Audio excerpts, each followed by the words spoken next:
Good morning, and thank you all for being here. And of course, I'm deeply grateful to the Bangalore International Center for hosting me for this discussion this morning. You know, when I first started writing this book, that was a little over 2 years ago, I was deeply depressed by the direction in which I felt our country was going. Every day there were stories of violence, the suppression of dissent, curtailing of civil rights and political rights, and efforts to break opposition parties, attacks on federalism. And it seemed as if this situation was set to continue, indeed, perhaps even grow worse. And so I wanted to look for something hopeful in our post-independence history in terms of the democratic principles that we had perhaps started out with as embodied in our Constitution and in the Constituent Assembly debates. And then to look at what I discovered were moments of renewal of democracy in this country, which I ended up using the idea of waves, that you had these waves of renewal. But where did they go, and how was it that so soon after any one wave you had a period of decay setting in? And actually, when I started looking, I discovered that the years of decay in India far outnumbered the years of democracy, establishment, or renewal. I think that 36 and a half years of decay as compared to a little over 20 years of renewal. And that made me rethink many of the assumptions I had worked on. Growing up, I am now 70, so my life has spanned most of the years of our history post-independence. But growing up in the 60s and so on, we took many rights for granted. And we had an assumption up until fairly recently that we had had a more or less unbroken democratic history, with the exception of the emergency. What I discovered was that that was a fallacy. We hadn't actually had an unbroken run of democracy if we talk about the principles or even the initiatives of the early founding years of the Indian Republic. Looking at that, then, of course, came the second question. Why was it then that in these periods of renewal, or even through the founding years, which, if you look at Nehru's administration, spans 17 years, were these periods too short to actually anchor democratic institutions in our country? Whether it's the bureaucracy, or whether it's the universities, or whether it's the courts, and of course instruments of governance such as the police, none of them seemed ever to adhere to the principles on which they were supposed to work. In other words, that both the custom of procedure and of values of service were clearly not embedded strongly enough. And this question continues to haunt me. But going back and looking at the history, there were 2 or 3 things I discovered, just as questions for further exploration and perhaps for action. One of which is that if our institutions have not fought for their independence, or for their autonomy in terms of the work that they are supposed to do, then clearly, both at the founding period and after the founding period, there was not enough effort made to make sure that they would stand up to defend the ethics of their professions. The second question then that came, which made me look again more closely, was this discovery that actually, let us assume for a moment that the founding years, from the Constituent Assembly to the first parliaments to the setting up of different commissions as well as institutions,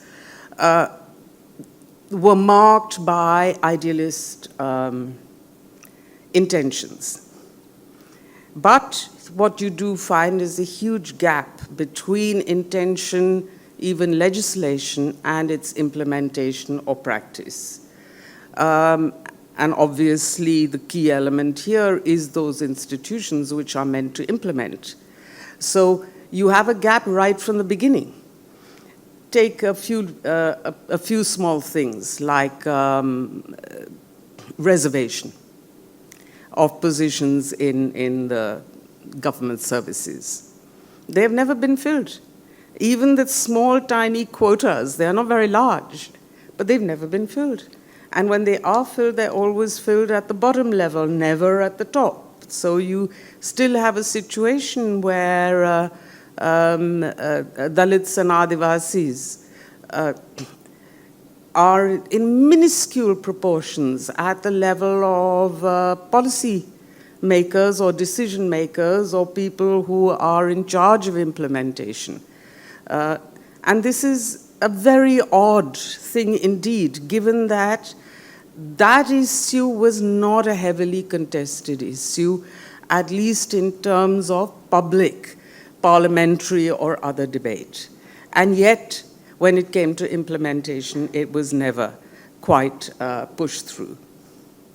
The second set of issues that arose for me were that if you look at civil rights, there is now a considerable amount of historical research that has come through, which shows that attacks or limitations on civil rights began in the founding years themselves. Whether you talk about what became AFSPA, the Armed Forces Special Protections Act, or preventive detention, draconian measures were created at the moment of our founding itself. Now, those were exceptional conditions. They were marked by partition, blood, war, hatred, by a war with Pakistan, a war with China. It was a period of great instability in this country. So the real question is not why did it happen then, but why then later, when the country did stabilize and when there were far fewer threats in terms of external or internal, why then did these legislations not get rolled back? And I think as I dug further into questions like that, I discovered that there were very good proposals made, both during the founding years and in the 3 phases of democracy renewal that we have had thus far. Excellent rollback proposals. However, none of them were ever implemented. And that then became the set of questions for me in terms of if we have a 4th wave. Now, when I started writing this book, as I said, I was deeply depressed. Halfway through the book, I became quite optimistic. I saw the Bharat Jodo Yatra, and then I saw the India Alliance being formed, and there seemed a new spirit coming in. I also saw what I had perhaps not expected, which was the galvanization of civil society for these general elections that were coming up. And so I perhaps overshot in terms of hope. I thought that there was a really good chance of a change in government in these elections.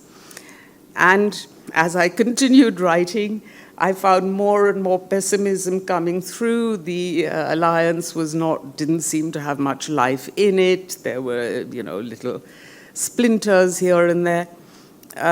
And so I moderated, and what you see in this book then is a somewhat more cautious approach in which I am saying that I see the seeds of a new wave. I do believe that there are, that there is a large feeling across the country that things need to change, especially in terms of polarization and in terms of one man, one party rule. And having looked at those two elements then, and concluding that there is some hope ahead, my question was, my argument was, first of all, that we should not assume that if we do have a fourth wave of democracy renewal, this will be turning the clock back, as some of the former waves attempted to do. They were returning to constitutional principles. They were trying to return to codes of conduct of the earlier years, but they were not going beyond that to think about how to ensure that you were anchoring democracy and the institutions of democracy. And my argument is that we can't, therefore, go back to that period, because those periods, those waves were always followed by decay. And we will, therefore, have to think ahead. And here, I cannot say that I let my imagination run loose. I didn't. I just looked at what were the proposals then from our history that could be implemented today to move the needle forward in such a way that decay won't be as easy as it was earlier.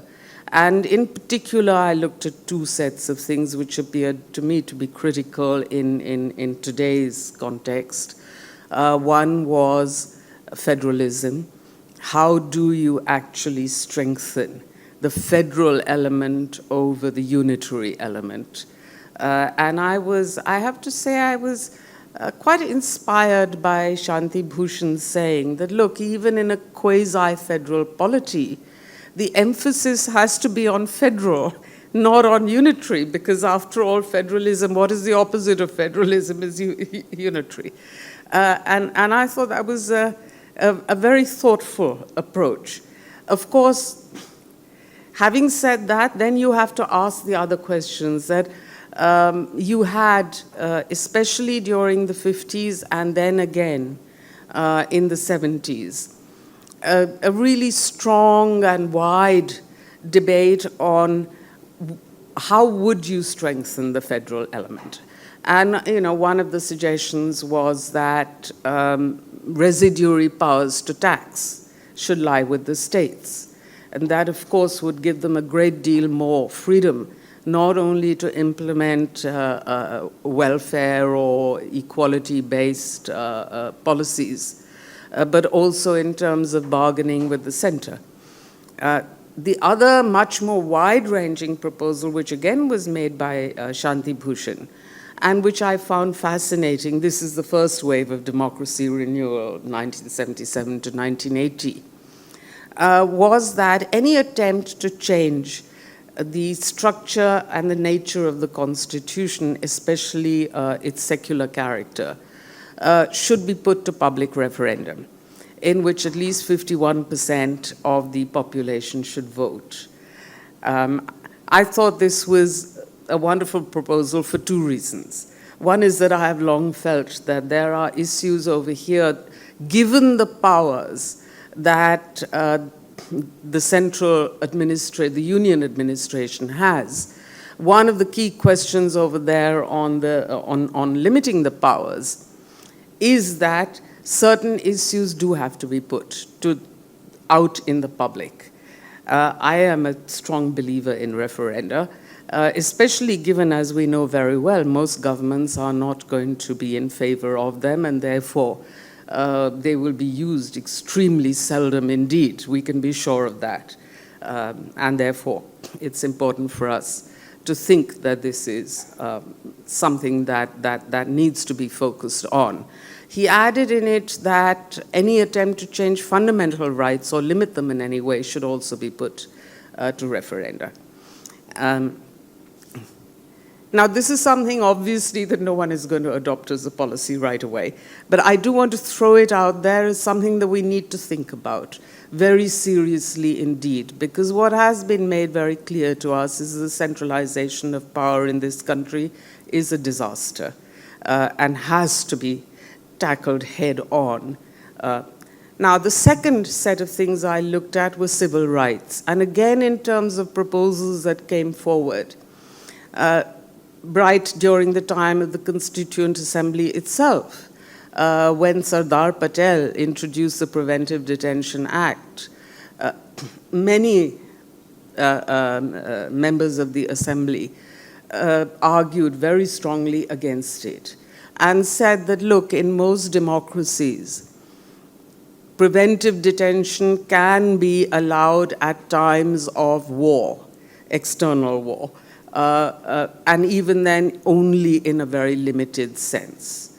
And therefore, if any such provision is to be in the Indian Constitution, then it needs to be limited to exactly that.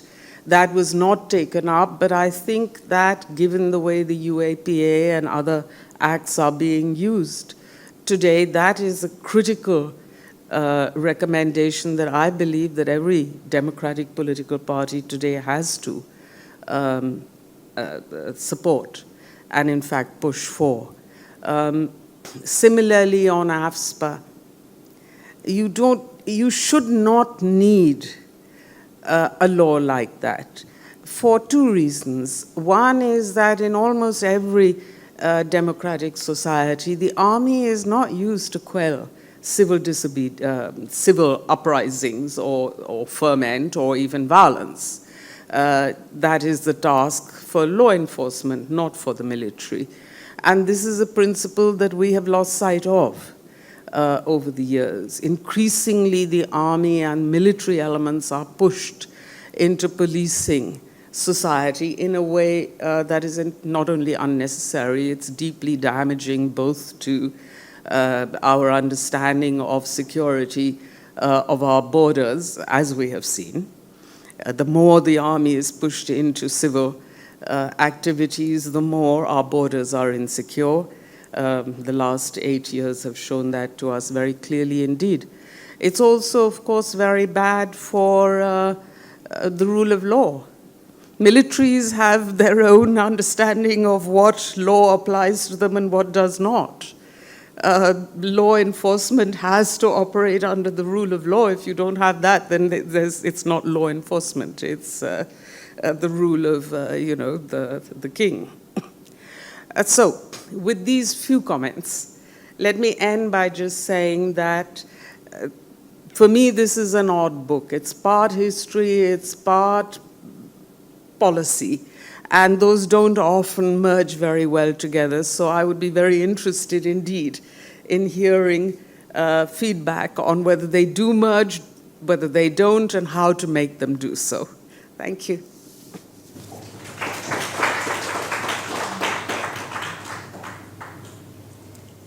Right. Thank you, Sandhya and the BIC for inviting me to participate in the event today.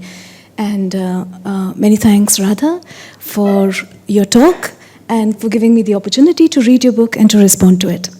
So, incidentally, I had spoken at the BIC earlier this year in March, and the event then was a discussion of a book on liberalism in India, to which I had contributed one chapter, and I discussed my chapter in the book. So, incidentally, now we're talking about democracy in India, and I'm responding to your book, which I must say is tremendously rich, thoroughly well-researched. I learned a lot as I read it, because the book really is a history of politics in India since 1947, and the history of democracy in India since 1947 and how it's unfolded. So, Radha, in your book, you trace 3 waves in post-independent India when democracy failed and was revived. So you begin with the late 1970s, the emergency, the period of the emergency when civil liberties were curtailed, and what happened post the emergency, where there was a revival of democracy, the policy making that you speak about, and so on. The second wave you trace in the 1990s, and you place this in a larger context of world history, where certain events are unfolding during that time. We know the Cold War has ended, the Soviet Union has collapsed, and in this battle of ideologies between liberalism and communism, it appears that liberalism has won. And what does that mean for the states that emerge from the rubble, as it were? Right? And you also reference the Gulf War and so on. So that's the second wave that you talk about in the 1990s. And then the third wave you trace is, again, in the context of world history, what you see as the emergence of totalitarian regimes all over the world. And in this, you include the Modi administration and the... well, I'll go further into that, but the idea that totalitarian regimes did come into being, and how has India responded? You end with the election and what the results mean, right? You also spoke about this. So as you say, after each wave, there was a revival of democracy, voters voted against the incumbent parties in some cases, and so on. So the questions that I will pose to you over the next 30 to 40 minutes come from my reflection as a book, from my disciplinary background, and perhaps I must say something about that disciplinary background. So I'm a historian by training. I have a PhD in modern Indian history from JNU. I teach and research, however, in two areas. One, the socio-cultural history of modern India, and the other is philosophy, including political philosophy and some branches of Indian philosophy. So the questions that I'm going to be raising today come from this background in disciplinary training. So the first one is, when we reflect on the question of democracy and liberalism, the larger spectre that we are faced with in contemporary India is that there are at least two competing notions of what India is at the moment. One is the constitutional idea of India, which is liberal, secular, modern, scientific, and so on. And competing with that is a civilizational idea of India, right, which is also espoused by some parties. And this idea of India as a civilization, that is Bharat. And the notion that the civilization that is Bharat is older than the nation state that is India, right? Those of us who've read Samuel Huntington and are familiar with his argument in Clash of Civilizations, he says that the nation state is a more recent phenomenon. In world history, and prior to that, what existed were civilizations, the Japanese, the Chinese, the Greco-Roman, and so on. My question to you is, because you do address this in the first chapter of your book, is whether you think that these two notions of India, the civilizational notion of India and the constitutional notion of India, are essentially mutually incompatible. In your book, it appears there are two answers to this question. One is, yes, they are mutually incompatible. And you here reference Ambedkar's answer, where Ambedkar says, democracy in India is only a top dressing on an Indian soil, which is essentially undemocratic. Okay? And the other answer, which you also reference in the book, is the sort of answer that you quote Jaishankar as giving, which is that India somewhere civilizationally had the conceptual resources of democracy, parliamentary procedure, for instance. And Ambedkar also talks about parliamentary procedure in the Buddhist Sanghas and so on. And you have other people who have written on this. I mean, Amartya Sen, Argumentative Indian, The Culture of Deliberative Democracy. So what is your view on this? Because this is a part of what you say in the first chapter of your book. So would you feed into this narrative of these two chock-a-block ideas? Ambedkar saying India is essentially undemocratic as a civilization, and others saying there are conceptual resources there that we can draw on for democracy and liberalism. How would you respond to this? Okay, there's a bundle of points over here. Let me begin first with the international context. Oh, sorry. It's on. Okay. To repeat, there are so many points here that I'm going to try to answer some, but not all.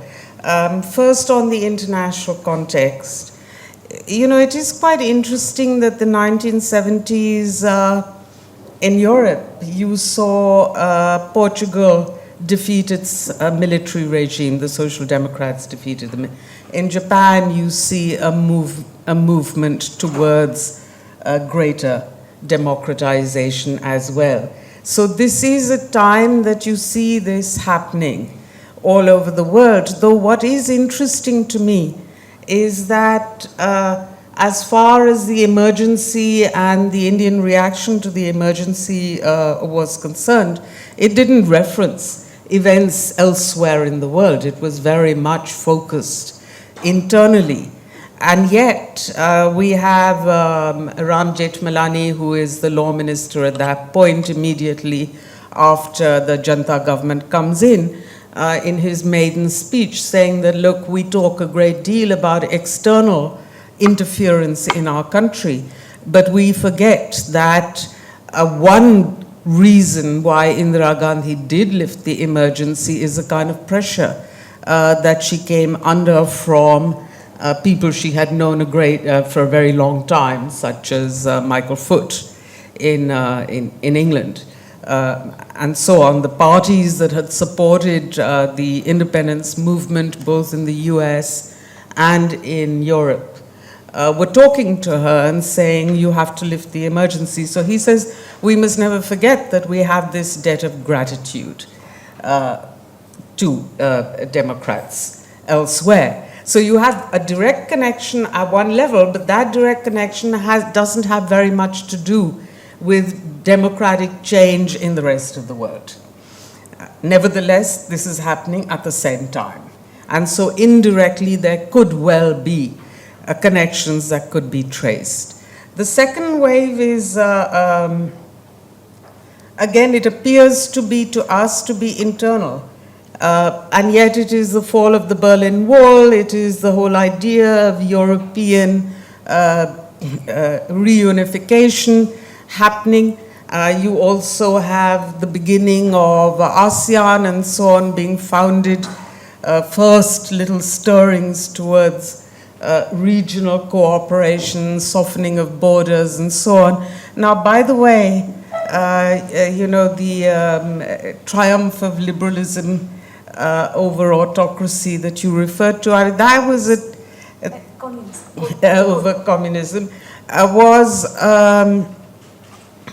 a triumphalist argument that was used really only by Thatcher and Reagan. I was part of a group of people from across Europe and other parts of the world as well, though fewer, who argued very strongly that as communist regimes fell, there was a great danger of identity politics and ethnic conflict rising in the east of Europe, and a kind of fortress Europe mentality or approach rising in the west of Europe, which is, of course, something we saw happening as well. So, you know, as far as I'm concerned, it was that strand of people, which included many leaders such as Václav Havel in Czechoslovakia, Arpad Gönc in Hungary, and so on. They all were part of this movement, which was saying that it's really important for civil society across Europe to come together to combat the rise of identity politics and ethnic conflict, as well as fortress Europe. The third wave, I think what's so interesting again, so here, okay, this happens at the time, of course, that the Cold War has not only fully ended, but people are beginning to talk about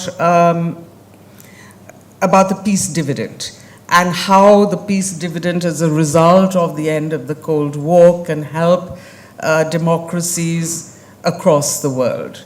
And this, you know, the idea of globalization, of the world as a collection of villages, and so on, this starts to develop in different ways and have different impacts on the nature of democracy and how the institutions develop in India. I mean, it's quite interesting because in a way, we underwent a whole series of policies that did not again take implementation or capacity into account. So there's this attempt to do many things. I think that in many ways Manmohan Singh has been underrated as a prime minister. You know, he was, if we take only one rubric, which is engagement with civil society, organizations or groups in which we may include the media as well for the time being. In all three of these waves, you see an engagement of a different type. As we all know, the enormous resounding Janta victory in 1977 was because of the way civil society had galvanized. And they did have some but not many inputs into the Desai administration's policies. When VP Singh comes along in the second wave, again there's large-scale interaction with civil society, and in this case, actually there are inputs. In this book, I've given the example of the Bhopal tragedy and since I was involved with civil society groups fighting for rehabilitation and relief and compensation. This was an example I could give, but it was an example for me that was fascinating because not only did we have access, but instantly that government did pledge to support us. The Attorney General worked with us to reopen the case and to fight. And by the way, one of your very eminent citizens, Justice Venkatachalaya, was in the Supreme Court at that point. And not only was he listening to the arguments that Soli Sorabji, the Attorney General, made, he actually was listening to us as well. I mean, at one point in the court, he asked me to come and sit up front and talk about what were the groups themselves asking for. Now I discover later that this was unheard of in the Supreme Court. This was a most remarkable moment, probably the best bench that the Supreme Court has ever had. But here is, you know, it's, these are signs of hearing that are just critical for any democratic governance to take place. Manmohan Singh, you know, in his own way tried to do that, to expand that even further. If you look at the number of panels he tried to set up in which he brought domain experts in on education, on think tanks, on the media. These were people who have been active in civil society for years, and they were asked to come and consult and help create policy. I think the reason I say underrated is not many people talk about this, and yet it's really important. By the way, he's also the person who, for the first time, I think, in the history of India, appointed 2 women as interlocutors. Indira Goswami for the Naga peace process, and me with 2 colleagues for the Kashmir peace process. Again, hardly ever discussed, hardly ever noted, and yet it's the first time in the history of independent India that anyone has done this. Not to mention, of course, in all 3 waves, you had a series of oversight institutions that were set up, which most of which have been more or less disbanded over the past 10 years. I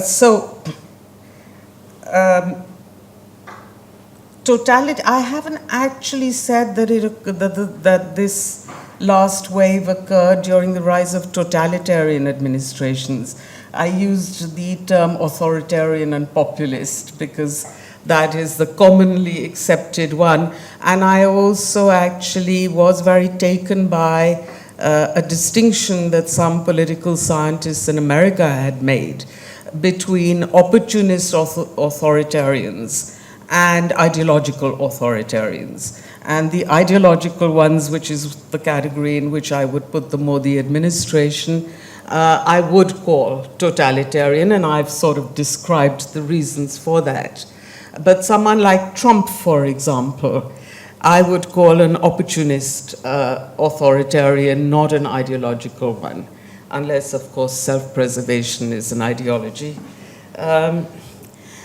You know, I am not competent to discuss in any real sense the arguments on democracy and liberalism.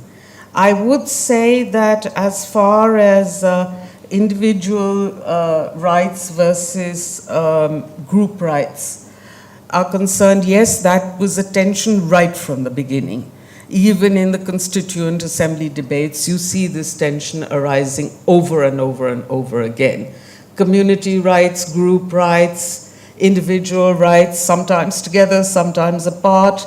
Almost always there's an element of tension there and a potential for conflict. Ambedkar's point about democracy being a topsoil, I would say, is quite separate from his point about elements of democracy in the early Buddhist Sanghas, which is his attempt to trace a sort of history back to what at least some parts of society in India did and thought.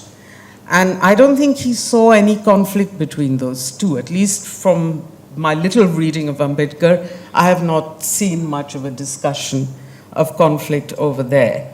I mean, I think that the problem here is not intrinsic to the labels themselves. The problem is, what is your criteria? If the criteria is egalitarianism or equality, then it is quite easy actually to look at these things. And certainly for Ambedkar, the criteria was equality, which is why he picks up on the Buddhist Sanghas on one side, and on the other says that we have not established the value of democracy in the minds of people from the bottom to the top, or from the top down, perhaps. So I would say let's not assume that there is a conflict. Where the conflict comes is when you have an attempt to impose a certain idea of community or group rights on people, and that is what we see with the BJP, and certainly with Prime Minister Modi. Even his idea of Sanatan Dharma, or of the Gita for that matter, is highly limited. His understanding of the great epics, whether the Mahabharata or the Ramayana, is, literalist to the point of absurdity. This man does not understand the power of imagination, and quite honestly, there is no civilization which has not been based on imagination. That is the core of any civilizational idea, is your imagination. It's not anything else. Practices don't necessarily make up a civilization.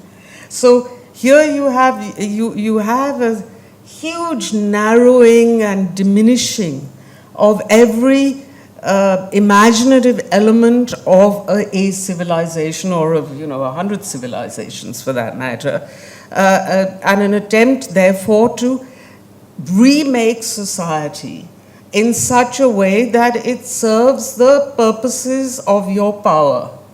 Basically, this is what is being attempted. And that is very different. I mean, I would say that one has to say that's got nothing to do with civilization at all. It is an entirely political program to serve a very small number of people. Yeah, thanks. So you mentioned in your response that what we need to look for is certain tenets such as equality, while raising the question of liberalism instead of going for labels such as these, right? So the next two questions that I would like to pose to you are fundamentally, for me as a political philosopher, when we engage with the concept of liberalism, two ideas are very central to this concept. One is that of equality, the equal moral worth of all individuals, which is a foundational tenet of liberalism. And the other is liberty or freedom. At the heart of liberalism is the concept of liberty. So over the next two questions, I will address these two concepts. First, the concept of equality, and then later the concept of freedom. So if equality is a foundational concept in liberal political philosophy, democracy and democratic institutions are what give material and concrete shape to that idea. So you can have an ideal, but that ideal needs to be given material and concrete shape. And the way democracy does it is through the institutions it creates. For instance, universal adult suffrage, which means every adult, irrespective of other markers, has the right to vote. Institutions of redistributive justice, which means that there has to be equal access to healthcare, education, resources, electricity, what have you, nourishment. And often these are also the indices on which development is measured, right? So do all people have equal access to these things is one way of posing the question of equality. Marx poses it in a very different way. But for liberals, it is, do all your citizens have equal access to these things, including the equal access to the right to vote. Now, in your book, you speak about inequalities under different regimes, right? And for instance, you reference the Sachar Committee report. And when you speak of regional disparities, the Northeast and other regions,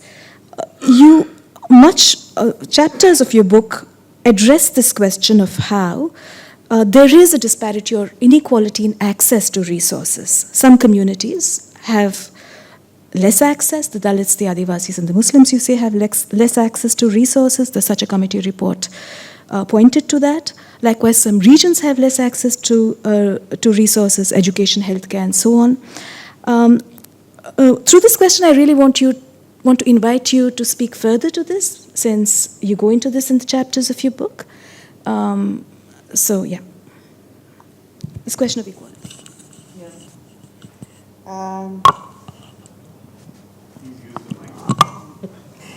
The philosopher Charles Taylor says that liberal democracies seek to tame societies, and especially the underclasses, in such a way that hierarchies of power can be maintained. And I'm sure he's right. But I have to also say that while this is a reference in the book, I have not gone into any depth to explore that concept. And the concept of equality is such a very large one.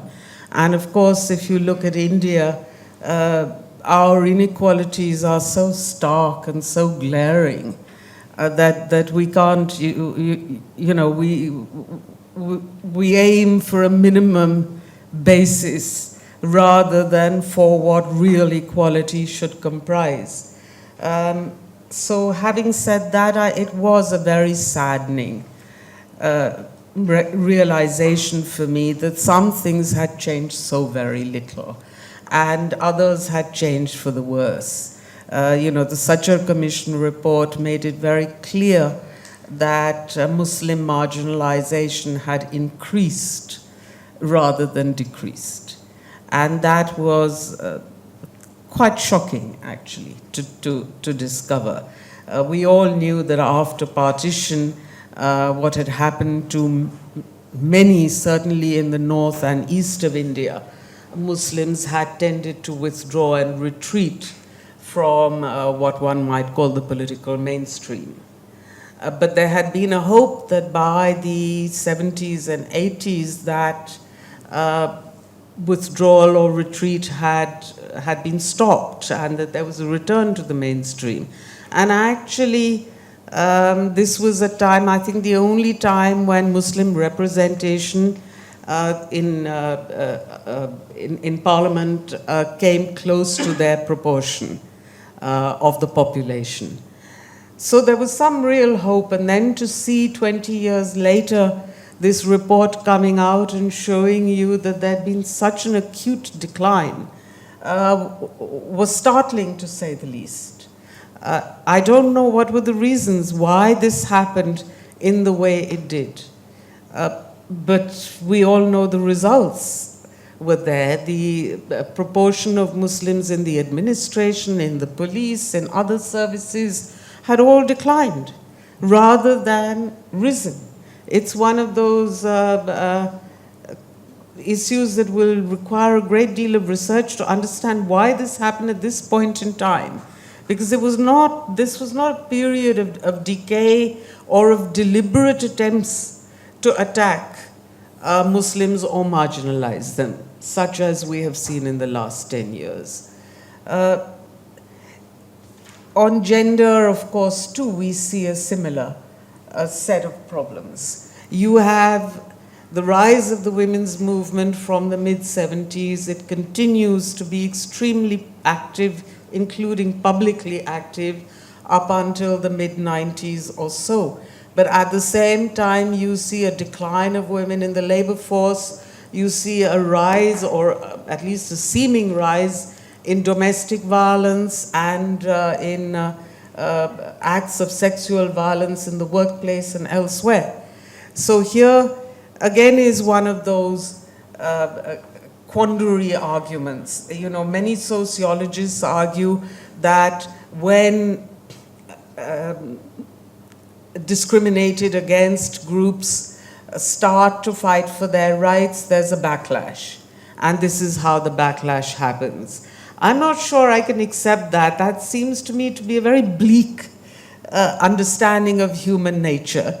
And it can't be as simple as that the minute I start asking for my rights, you smack me down harder than ever before. There has to be more to it than this.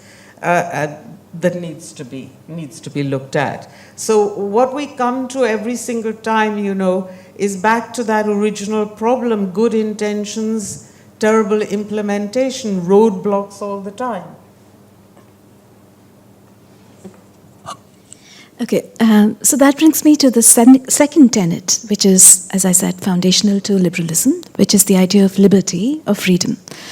And in liberal philosophy, freedom is cast in the language of rights. Now, the rights can be of two types. It can be individual freedoms or liberties, and it can be group rights. And there's always been a tension between the two, which is also something you said while you gave your talk. Now, the way the question of individual rights is posed in the liberal framework is as follows. Now, if you were to consider a set of questions such as these, if I'm an individual, can the state tell me what to eat or drink? And here, bans on eating and drinking come to mind. Can the state tell me what I may say or write? So then you have the freedom of speech and expression. Can the state tell me or an individual how many children to have? Reproductive rights. So China's one-child policy comes to mind. Can the state tell me who I may have sexual relations with? Right? The homosexuality laws and etc. so come to mind. So each of these freedoms is a right. Reproductive rights, sexual rights, right to freedom of speech and expression, and so on. So a liberal state is seen as one that allows its citizens these rights, and illiberal state is seen as one that doesn't. So this, in the Cold War, the battle of ideologies was that the Soviet Union and the Communist bloc does not allow its citizens these liberties. Right? That's the way at least the West fought this battle. Now, classically, liberalism poses the question as one of individual rights. But within liberalism, as it has evolved, the question of group rights has come in with philosophers like Wilhelm Licker and others, who say that it's not just the individual who's a rights-bearing individual, but groups can bear rights as well, cultural groups. So religions, castes, races, gender, and so on, these are groups that bear rights. Now, this is a very contentious claim for most liberals because they see that some groups can be illiberal and they can take away the rights of individuals within their groups. For instance, a community or a group can tell its members what to eat, what to drink, what to wear, and so on. And in that, take away their rights. Particularly, they can take away the rights of groups within groups, for instance, women. Right? So communities can take away women's rights. It's a different matter to say that, well, no, women willingly do these things. For instance, women willingly wear the hijab or willingly commit sati. The counter to that is, do they, or is it false consciousness, social conditioning, and so on. So, as I said, the trajectory of individual rights and group rights has a long history in liberal thought. Now, in your book, and the further question is, when different groups exist within a state, especially with asymmetrical relations of power among them, some groups are more powerful than others, it's the duty of the state to create equity among groups, right? To have, for instance, affirmative action, so that some groups have more rights, just to balance it out. Now, it's interesting that when you talk about the Indian freedom movement in your book, you say that it was more than just an anti-colonial movement. It was not just about freedom from the British, it was also committed to group rights. So, women's rights, the rights of untouchables, etc. Hence, you say it stood for diversity, federalism, equality. And then you say post-independence, there were several measures that were taken, policy measures by the Union administration in different regimes to protect group rights.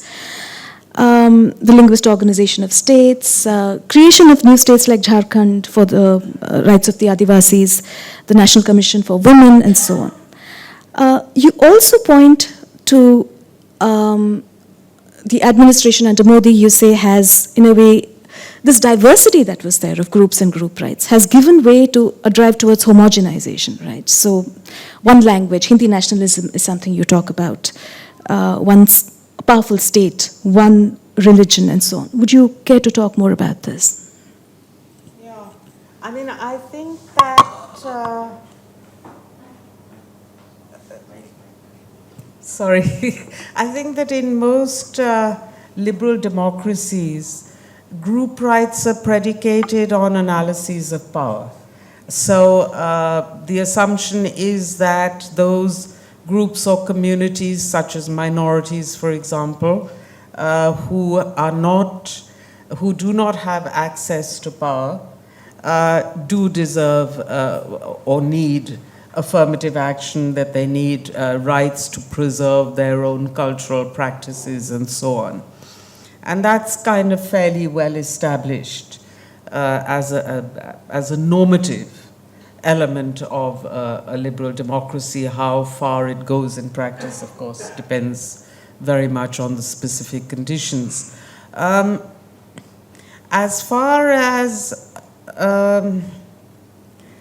this issue of discrimination, or that within every community there will always be more powerful and less powerful constituents, and how to deal with that.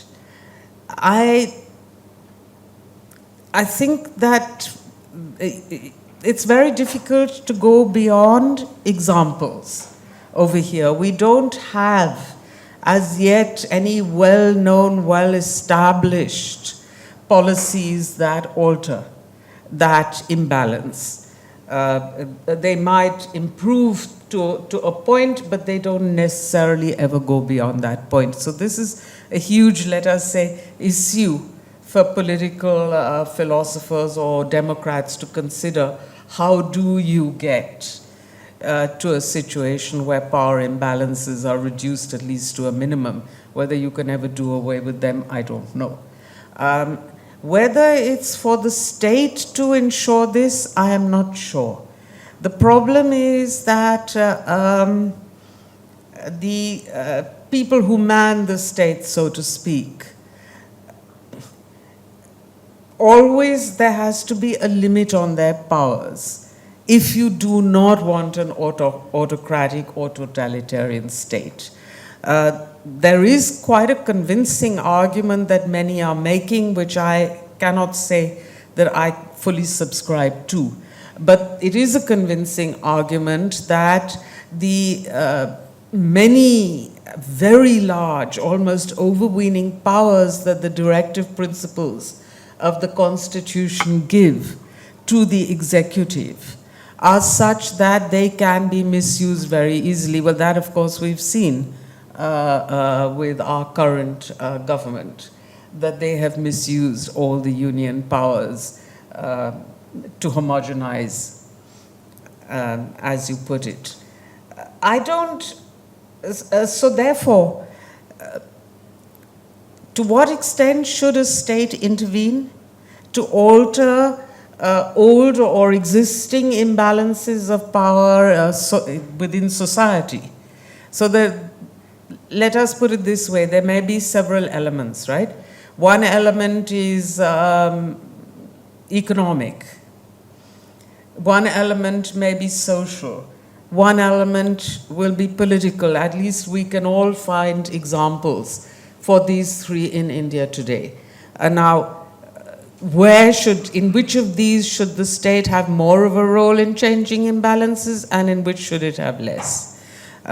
Certainly, I think that most Indian liberals, unlike perhaps American liberals, would agree that when it comes to economic imbalances, the state must play a greater role. That's clearly not the case for liberals in the US and possibly in much of Europe. On the other hand, when it comes to political, not only does the state not intervene, the pattern of political mobilization is very much community-based. When it comes to social, you have all, terrible discriminatory practices. Can the state alter those practices, or is there a different approach altogether? I mean, one of the questions that people have asked over the decades is, why is so little of India's GDP spent on education? At the end of the day, even in the liberal premise, equality will be achieved, or education is an absolutely critical key factor for moving towards equality. And this is something that for some reason we have never ever put sufficient resources into. Is it because of the size of our populations? I mean, here we come back to the federal argument. Again, it's fairly obvious that for serious and good education, it has to be at smaller levels, not at huge levels. The center can't do it. Well, your NEET and all of this is a very, very clear example of why it's a disaster to have some couple of people at the union level sitting and planning for a country of more than 1.4 billion people. It's not possible. You can't do it. You have to bring it to smaller and smaller administrative units to do it. So that comes to the second point of approach. Okay, so when I engage with any text, I do two readings. One is a very sympathetic reading, where I'm sympathetic to what the author is saying. And the other, I try to do a critical reading, right, where I see what could be the limitations of this framework, how do we go beyond it, does the framework limit us in some sense? And my next two questions, or perhaps one because we're running out of time, comes from this sort of a critical reading. Now, it's almost as if now democracy is a religion, right? It is the limit of your imagination. What about other political imaginations, which historically we've had? For instance, Marx was very critical of democracy, saying that liberalism and a liberal state is essentially an instrument of the ruling classes, right? Which is why he said there should be a revolution to overthrow liberal states. Closer home, in India, we have someone like Gandhi, who is not secular, he's anti-nation state, he's not secular, he's anti-modern, and all his ideas in Hind Swaraj draw this out. His imagination is not the imagination of a liberal nation state, but of communities living together, village communities, and he sees a value in this. So instead of a top-down approach where the liberal state tries to solve problems, he says communities have the resources to solve problems, including communalism, right? So for instance, he says it's a very care ethical approach. So in care ethics, you care for people because you know them. And in a village community where you know everyone knows everyone else, there is no abstract individual Muslim to hate. That Muslim could be your grocer, he could be your carpenter, he could be the one who does your laundry or whatever, or brings you your groceries. Now, when you put a face and name to the person, which often happens in village communities where everyone knows everyone else, the approach is care ethical. You care for people, and then he says the community can solve problems. You don't need the interference of a state. So these are some of the alternative political imaginations available to us, which go beyond the liberal democratic imagination. So how would you respond to this? Or would you respond to this at all?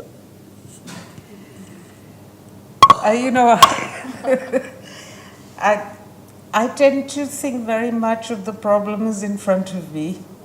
I don't necessarily always go into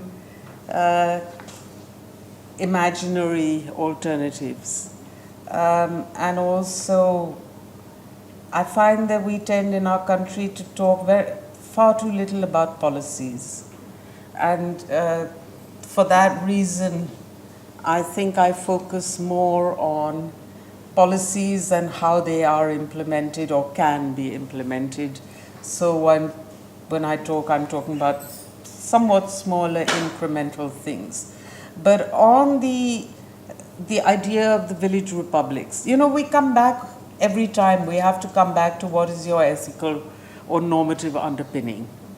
And we know from experience as well as from historical, ethnographic, and other research, that the ideal village did not exist. It was a place of discrimination and violence, as much as was any other. So Gandhi's ideal village is an act of a future, not of a present.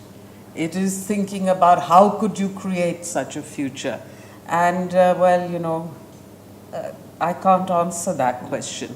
But what I would say is that administratively speaking, it is absolutely clear that you do need small, locally rooted administrative units if you wish to implement any policy successfully. That, I think, history and experience has shown us very clearly. You would then have to, of course, come to the other question that, that's all very well, but given that you're putting them into a situation of existing power dynamics, will they just reflect that power dynamics? Will they, you might have the local headman and 6 other eminences. Will they simply try to create, will they follow the patterns of discrimination and of stratification that exist on the ground? Will they try to change it? We come right back to that whole question of education, norms, and practices. And let me say that one of the things that I found, again, that sort of rather horrified me was that our leadership keeps talking about minimal governance. And by the way, that isn't just the Modi administration. Previous administrations have done it as well. But this is one of the most undergoverned countries in the world. You just look at the figures alone. We have a quarter the number of administrators as compared to the US. And I mean, the US is known as being a really rather ill-governed country with huge, swaths of Wild West type stuff going on. And look at us. Do you know that Bihar for 75 or maybe 100 years has not had more than 75 police people per 100,000 of its population? But the UN says even for Africa that 200 is a basic number. Whereas Punjab has 150. So you have these huge disparities as well. But you also find that it's not just a numerical thing, it's also a training question. Because, which state was it that I found there's no correlation between numbers and lawlessness in our country, or law and order. We find that states with maybe even 200 police per 100,000 have very high rates of crime compared to states which have half that number.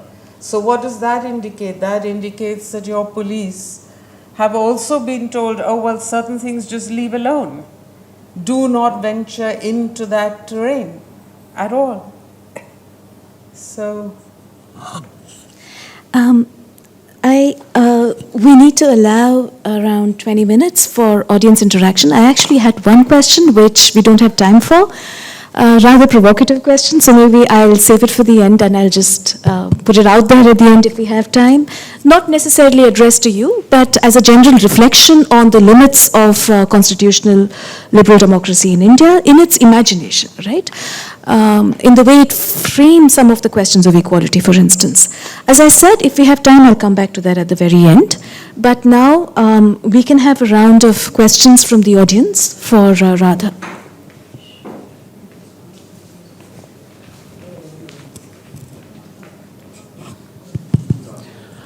I must say, I, like you, after the election results was elated. I guess that's an understatement.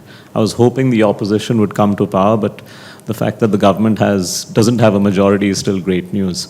My question relates to what we as individual citizens can do to protect India as the land of free expression and as a country that continues to sustain and strengthen democracy.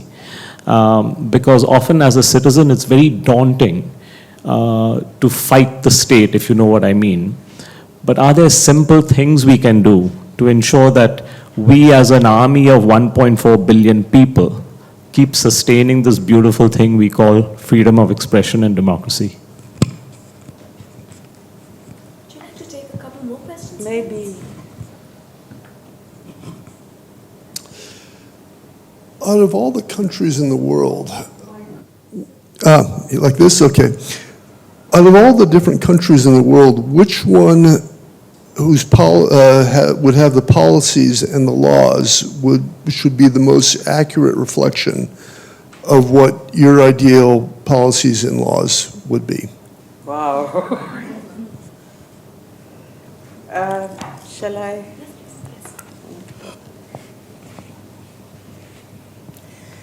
Yeah, on your question, I mean, one of the things I did notice in these elections, and by the way, I should clarify, this book was written well before even the campaigning started, let alone the results came out. It was finished in November.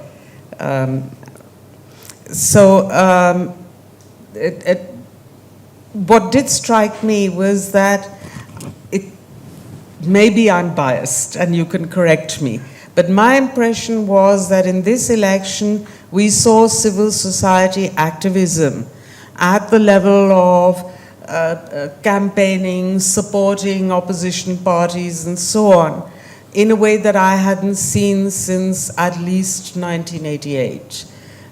Not as great as 1977, but still very considerable. And that needs to be kept up is, of course, unquestionable. I mean, I do find that what annoys me a bit is now I hear all these Congress leaders saying civil society is so important, we must keep our connections with civil society and so on. And the reason I'm annoyed by that is that it seems to be an excuse for not building up their local branches and doing inter-party democracy, which they really urgently need to do. Other than that, there's no doubt in my mind that interaction with civil society, discussion of policies, and implementation is critical. And I'd say that in the areas where there are strong civil society groups, and Bangalore, of course, is one of the top, it's important that people assert that their right to talk to policymakers and implementers. And there's so many ways that this can be done. You know, you have examples like in Britain you used to have, I'm rather out of touch, but you used to have things called the race relations boards, where you would have people from civil society and government sitting together and working on policies. That kind of thing can be started at the local and state level. And where there's an option or an opportunity, especially in opposition-headed states, I think it's important to start asking for that. Because one of the things that did concern me is that while people like us do go all out at moments like this to campaign for the more democratic leadership, we are not able to maintain that campaigning or then turn it into actual engagement for anchoring institutions. And that is the key here. I would say another thing, you know, on the media. When I was watching the election campaigning and the results, I had stopped watching television altogether. And therefore, and the newspapers, at least the ones I read, gave a much more balanced picture of what was happening on the ground. So because I was not watching television at all, I did have a sense of optimism as a result of merely just reading newspapers. As well as the YouTubers. As well as, I don't do YouTube either. So I was very much just reading. And I would say that here, you know, one of the things you could do is clearly the media. Independent media needs strengthening. And I think there's a huge problem in that the bulk of them are concentrated in Delhi. So at least opposition ruled states need to make resources available for independent media to report from different parts of this country with equal strength and access. Now, how you get the, you know, the bandwidth, I don't know. That would be another thing that would require arguing for. The question about which state do you think is... I can't answer that. I wish I had that level of international knowledge. But I can say that there's no question that as far as as civil liberties go, there are many countries that offer more than we have in this country, even South Korea. And not even going as far as looking at Europe or the US. Gentleman at the back there, please. Thank you. Radha, I have not read the book, but what I know of your book is from what you had to say just now in your introductory remarks, and then a little bit here and there. But from the discussion you've had, you know, there on the platform, I could not make out whether it was about your book specifically, or whether it was about other wider notions of, you know, various kinds, especially liberalism.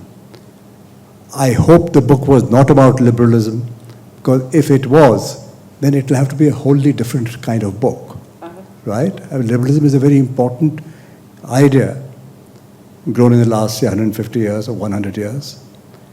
But is that fundamentally what concerns us today? Elements of liberal thought, yes. But liberalism as a very, very core thing, that either we have this or we have nothing. Everything else is a doom. If we are in that space, then it's a different discussion altogether. Otherwise, I'm glad you're flagging federalism, because in my head, this country came together in 1950, as a collection of different regional places with different languages, cultures, traditions, etc. And it was important. I mean, they would not have come together had they perhaps felt that there will be a very overpowering center and we must abide by whatever it has to say. So that has its own value, and an important one. And the second is civil liberties. It's crucial. I think Gandhi was a great one for civil liberties, and I was surprised to hear that Gandhi was not secular. You know, I was very surprised. I think Gandhi was an individualist fundamentally. He was not, you know, I don't think in his mind he made a separation between group rights. He fought for group rights, rights of what he called Harijans, and rights of what we today call minorities. He understood those rights, and he thought the health of such rights was critical to our well-being as a society, leave alone as a nation and a republic and all that.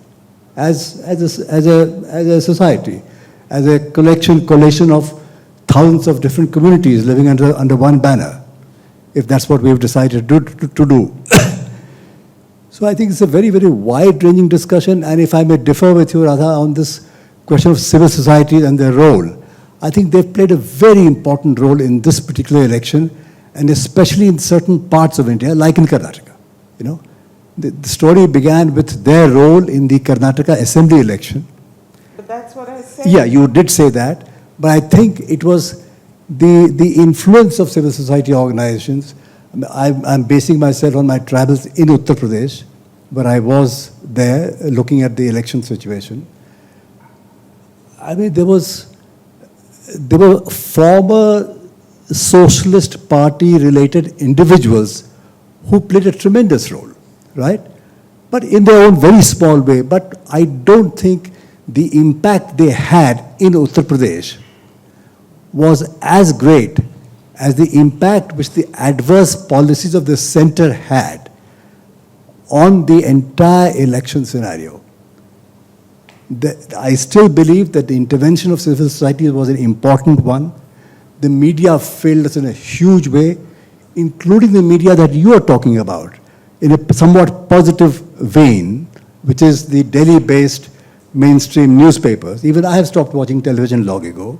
I think our YouTubers, and I watched a fair bit of them in the Hindi language. I know no other Indian language. Or English, if that's an Indian language now. So they were doing a superb job. People I had as a journalist all my life disdained even to talk to these Hindi language journalists living not in Delhi, but living in Lucknow, Patna, Bhopal, and Jaipur, etc. They were superb. They were superb. So the role of the media was limited to that aspect, and they were having an impact on the ground in the election that I saw. So if there are certain theoretical constructs in the book, that would be very inviting to read. But as far as the current goes, I think federalism, civil societies, freedom of expression, these are the really core issues that I would relate to as a reader. Thank you. Radha, may I just briefly respond to... Yeah. We take 2 or 3 more comments and then wind up. Yes, there's one person here, and we'll take the 2 questions. But just in response to what was just said... Yes, hi. No, could you... I want to respond very briefly to what the gentleman just said, which is this saying, when I mentioned that Gandhi was an anti-secular, it comes from Hind Swaraj and his other works, where he does not subscribe to the statist ideology of secularism, that the state needs to separate religion and the state and religion need to be separate. Secondly, he does not think that the state needs to interfere in community and make them secular. In fact, this is something Ashish Nandi and other philosophers say as well, that the culture and the community has the resources to solve some of these disputes without the intervention of the state. So he does not subscribe to a statist ideology of secularism. He believes that the community has resources to sort out these problems. And even when he talks about the Harijan issue, he does not pose it as a rights issue, right? He says that Swaraj for him is 2 kinds of Swaraj, self-rule. It's not just Indians ruling themselves, but learning to have self-mastery, self-governance, right, as an individual. And he says it's more important, rather than to have reservations, to have people come out of their ideas of untouchability, which is why he says Savarna caste should go and clean bathrooms, right? So for him, it's that personal political transformation that's important in Swaraj. not the status route of reservations, which is the route for Ambedkar. So that is the distinction in Gandhi. He does not go by the straight route in proposing solutions to problems, whether it's untouchability or communal problems. Could we have two questions together, please? Yes, Could you please hi. pass the... I just wanted to know, because see, we started off with Jawaharlal Nehru ji. So at that time, I think it was the best time, if he had not died, they were, trying to keep up, the institutions were coming up and all. So what was at that point of time that was working out and is, did carry on forward? And as a policy maker, like we're just talking about policies, but what do you think would be the start and the end point of this policy making? Because whenever we are saying policy, we do not take into consideration the man himself, how do I as a layman understand policy? How does it, affect me in my life? And, how do you go about making these policies and then implementing them? We'll take another question over here in front. Please pass the The underlying rant of everybody is dynasty. It seems to be controlling everything unnecessarily. And the fact is that nobody could have led a yatra of this kind, however politically sycophantic I may be sounding. Nobody could have. What Akhilesh did understand is Rahul Gandhi's attempt to oppose the fact that the constitution, that Akhilesh understood the reason. My question really is, will it, since we're talking about the fourth wave and whether it will survive, is whether with the people gathering together we'll be able to get over this absurd thing that we must not have a dynasty. This obsession that the only reason why, if they got together and they understood that the fight is for something much, much deeper and greater, which is what Rahul was trying to say, however politically sycophantic, that is a fact. Akhilesh was the only one who actually just caught on and said, okay, let's just do it, and that's probably what worked. I think that worked beyond caste and this and that. That's my understanding, and I'd just like to know if I'm right. Sometimes I think we're horribly spoilt people. We set the bar so high for everything. And as far as I'm concerned, the last 10 years have created such misery and such hatred. Anyone who's decent and who will abjure that kind of politics is very welcome, in my opinion. So I hope that answers your thing. I don't care toffee about dynasty. And I do believe, however, I'll say one thing, that whichever way you cut it, I don't know what were the influences, but there is no doubt in my mind that the Bharat Jodo Yatra has proved that dynasty is absolutely irrelevant. Yes. Here is somebody trying to work. Exactly. That is what it showed me, was work. And I was delighted. I can't tell you after how many years, maybe 30 years, since I have seen a politician go to the ground. Yes. And I just hope that for me, the sad thing is the lack of follow-up. What were the Congress people doing? They should have been building their local branches. After this, each place this yatra went to, why were they not building the local branches? So this, maybe the problem of dynasty comes from from below, from the other people, not the dinners, but the other guys. Tum karo attitude. Anand, yes, no, my book is not about theories of liberalism or otherwise. It's very much, some people would say, far too much focused on trying to describe what were the policies at various points of these waves of democracy renewal. What did they try to do, and what did they succeed or not succeed in doing?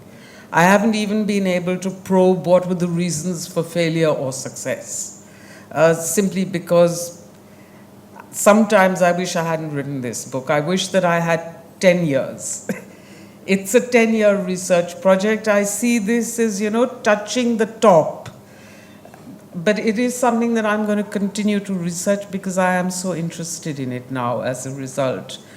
And I do agree. I actually thought this election, the slogan should have been federalism in danger, because I felt that if there's one set of identities that has remained, it has been the states on linguistic, cultural practices. That part of the founding element is the one that has actually worked, and therefore could be developed much further than it has been, including to see what can you do to democratize at the state and sub-state level rather than the other way around. And thank you for the pointer on the role of local media. That was very interesting. There's another question.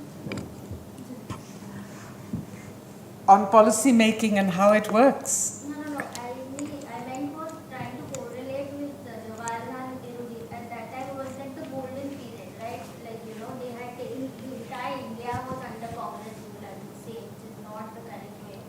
But how would, if he had not died, and then, Indira Gandhi wouldn't have come out, they would have done a democratic thing. So what was that work then and is not working now? Bear in mind that these are the founding years of a brand new republic. The excitement, the headiness, the belief in the possibility, things that could be done. It was so strong, it sort of shines from every sentence that you read, not only of the Constituent Assembly and parliamentary debates, but Nehru's letters to his chief ministers and so on. Sardar Patel's letters as well. They give you a fascinating understanding of every nitty-gritty detail that these people dealt with, and dealt with willingly. No complaints on it. Criticisms, yes, and often lectures, and ticking off. Well, founding years are always years of great optimism, great drive, great energy. We cannot expect that to happen again and again. I mean, unless, we could, I suppose, have some sort of Nietzschean understanding. But it's very tiring, to refound yourself all the time. And building on something is a slower process, and it doesn't have that same energy and drive and hope often. Nevertheless, these waves did represent moments of new energy and new hope. I don't think that, whether Nehru had lived longer or not, many people say he should not have been Prime Minister for 17 years, and I think there's a good point there. You have to lead by example. I actually think that we should have a rule limiting the number of terms anyone can have. Okay, it's 1, and we now bring the event to a close. So the one question that I had for you, Radha, that was pending, maybe is for another conversation. Thank you very much, Radha, for the glimpse into your book. Thank you to the audience for your participation, and BIC for organizing the event. Thanks very much.